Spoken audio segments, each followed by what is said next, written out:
Ok, finalmente vamos deixar de depender das leaks, das previsões. Imagens a 4K a 240 frames por segundo de processamento. E vamos ter 120 Hz de refresh rate nos 4 telemóveis. Mas vocês já imaginam que esta conclusão não vai ser assim iPhone 12. Bem, e vamos começar com o HomePod Mini. Existem ali coisas interessantes, mas o aspecto parece que estamos ali a ver uma bola de ténis, bolas assim de lã que brincam com os gatos. Vai haver de certeza absoluta aí malucos do YouTube que vão jogar ténis com aquilo, vamos ver. Tem o processador S5, ou seja, os mesmos processadores que encontramos nos Apple Watch 5 e agora no Apple Watch SE. Se vocês tiverem vários, por exemplo, na sala e depois outros nos quartos, vocês podem gritar com os miúdos: arrumem o quarto ou venham comer. Tem também o chip U1 que ajuda na localização, ou seja, quando existem dois HomePods minis na sala, eles assumem logo a sua localização e tocam assim em estéreo, trazendo uma boa qualidade. Deve ser interessante. Mas tirando isso, será que a Siri já está a par com a Alexa ou com o Google Assist?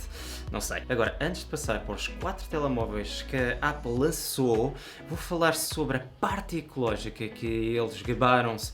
Vão ter menos 450 mil carros a circular devido ao facto dos telemóveis não virem com o carregador na caixa. Ótimo, gosto dessas iniciativas. Mas existe aqui um problema. E acompanhem-me neste raciocínio. Na caixa vem com o telemóvel e um cabo.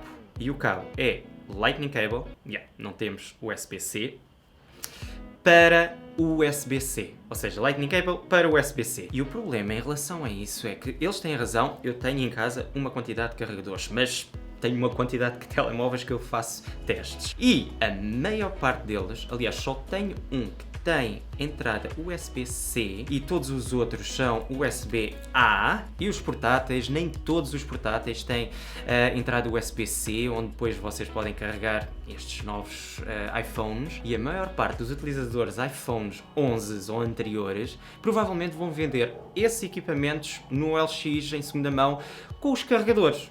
Acho eu se fosse a comprar um equipamento em segunda mão, eu perguntava-te onde é que está o carregador. E o que seria vantajoso para o ambiente, provavelmente as pessoas vão ter que comprar um carregador USB-C à parte da Apple, que custa à volta de 20 e tal euros, não sei se cá vai ser 30 euros. E depois é mais uma coisa que vai ter que ser transportada, e isso tem pegada de CO2, mais uma caixa só para esse carregador, também outra pegada extra, porque podia vir incluído na caixa do telemóvel, mas não é esse o caso, tem que ter mais outra caixa para esse carregador. E se tivermos em conta a quantidade de pessoas que vão fazer isso e depois se calhar as pessoas que vão comprar acessórios extra para o MagSafe, eu gosto do MagSafe, existe aí muita possibilidade, principalmente carregadores wireless, que é só chegar lá, ao contrário de outros telemóveis, o carregador tem que andar lá com o USB-C, assim vocês têm que agarrar assim em duas coisas ao mesmo tempo em caso de emergência. Com esse sistema assim de ímãs, encaixa lá na traseira, deve ser engraçado, e vai haver aí muitos extras que eu tenho curiosidade em ver o que é que se consegue puxar por essa capacidade. Mas o tópico principal de se preocuparem-se com o ambiente, não sei, digam-me vocês nos comentários, não queria estar a falar tanto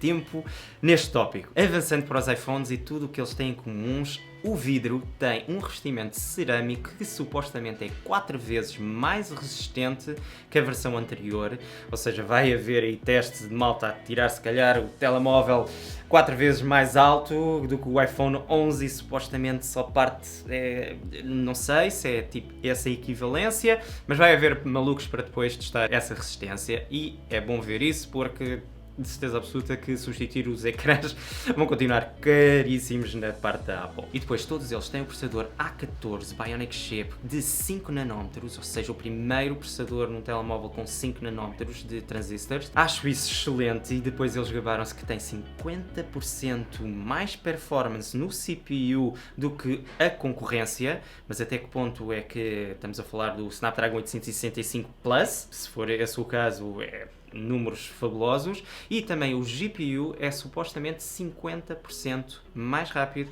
do que também a concorrência mais rápida que eles disseram lá, não sei se é o Snapdragon 865 Plus. Gabaram-se lá com a capacidade de correr o League of Legends, um jogo que qualquer batata corre, mas pronto, eles tinham lá por acaso assim uns settings, bonecos estavam com um nível de detalhe excelente, mas uma palavra à Apple, se vocês quisessem impressionar, tinham posto ali tipo a correr títulos tipo a Tomb Raider, como vimos depois na apresentação dos ARMD, e acho que este depois se calhar aguentava um Tomb Raider, não sei, se calhar era possível, mas certeza absoluta que na próxima semana já vamos ter aí um comparativo com o Snapdragon 865 Plus e eu tenho muita curiosidade em relação a isso. Mas temos ecrãs OLED XDR, ou seja, Extreme Dynamic Range em toda a linha dos iPhones, mesmo no iPhone mini com um ecrã de 5.1 polegadas. Tenho curiosidade de ter esse telemóvel assim na mão, porque eu acho que era capaz de utilizar esse muito mais do que o iPhone SE de 2020, que um ecrã de 4.7, 5.1. Acho que era interessante ter um telemóvel desse no bolso, principalmente estes que já estamos praticamente com 7 polegadas. Tablets, não gosto muito disso, por acaso é da experiência que eu não estou a gostar mais aqui no Note 20 Ultra. Temos mais pixels em toda a linha 12, ou seja, mais PPIs e deixámos de ter LCDs. Ótima decisão da parte da Apple para não haver indecisos na linha por causa da qualidade do ecrã, mas apenas temos 60 Hz.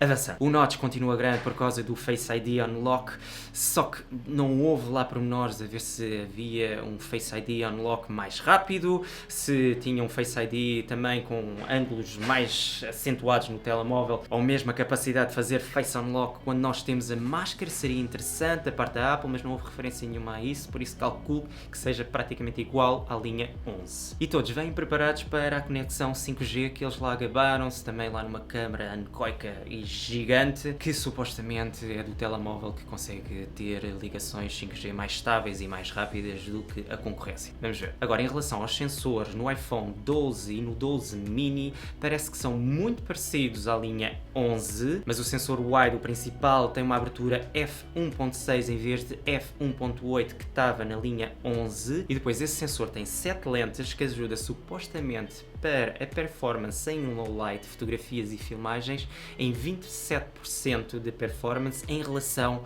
ao modelo anterior, que já tinha resultados bons. A wide consegue também tirar fotografias noturnas e mostraram lá uns exemplos de fotografias e de filmagens que o James Cameron já deve estar a mandar vir uma quantidade de iPhones 12 Pro Max para fazer o próximo filme. Mas agora, os sensores no 12 Pro e no 12 Pro Max também houve umas certas melhorias e existe aqui um bocado assim de confusão que eu vou tentar esclarecer. E uma coisa que eu me estou a levar em relação aos dois telemóveis é que gravam a 10 bits, 4K a 60 frames por segundo, Dolby Vision HDR. Ou seja, em tempo real ele processa essa quantidade de informação e vamos ter highlights, cores e sombras como acho que nunca vimos num telemóvel.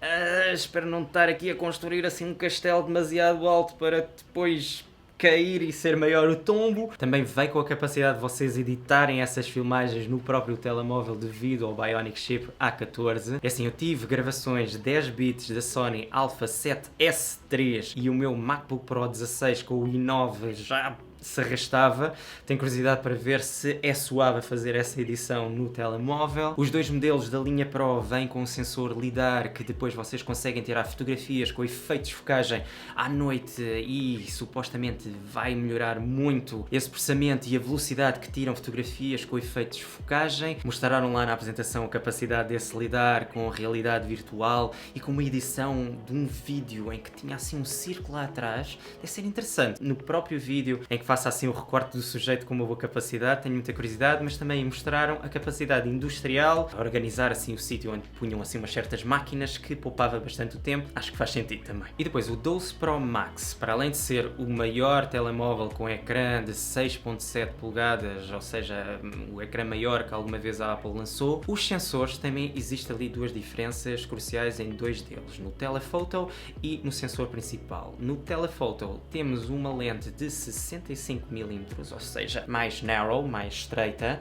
O iPhone 12 Pro é de 55mm, ou seja, traz-nos duas vezes de zoom, e o iPhone 12 Pro Max 2,5. O sensor principal de 12 megapixels é supostamente 47% maior. Atenção, o sensor, ou seja, os pixels são maiores e conseguem captar mais luz. E em vez de termos uma estabilização óptica nas lentes, que é o que normalmente temos nos telemóveis, temos no próprio sensor, ou seja, muito parecido com o que existe nas câmaras DSLR, é o que eu tenho aqui também na A7 III, que se chama Sensor Shift, e tudo isso combinado, lá está os tais 87% em Performance Low Light. Muita curiosidade em relação a isso, e vocês sabendo que eu sou um apaixonado por filmagens e fotografias, provavelmente sabem qual é que é o modelo. Se eu fizer essa transição para a Apple, qual é o telemóvel que eu vou gastar dinheiro?